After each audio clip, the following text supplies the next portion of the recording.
Can sewage and seawater generate electricity? It sounds almost fictional and unlikely, but that's exactly what Japan is trying to prove with its first osmotic power plant, Japan's new renewable energy experiment. Japan switched on its first osmotic power plant last year in the coastal city of Fukuoka.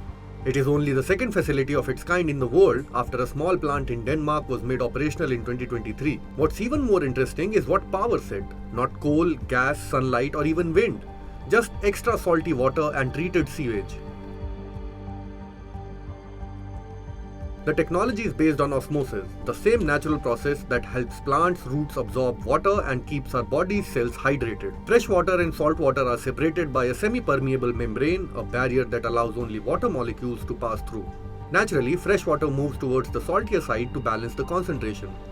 That movement creates pressure, and in Fukuoka, that pressure is put to work. The plant uses a technique called pressure retarded osmosis or PRO.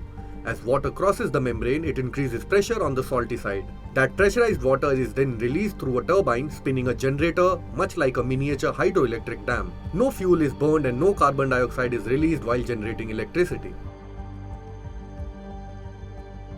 This is where the project gets clever. Mamizupia already produces drinking water for around 2.5 million people by desalinating seawater.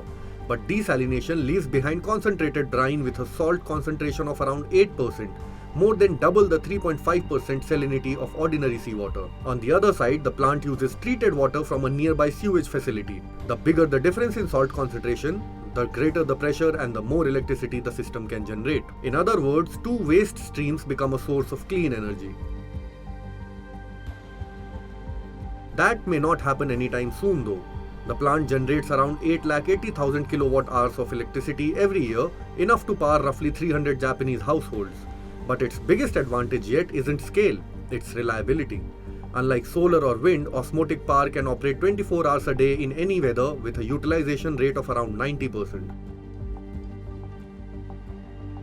However, the biggest challenges remain membrane fouling, where impurities clog the membrane along with high costs and pumping losses. Still, scientists believe river mouths around the world hold enormous untapped energy potential.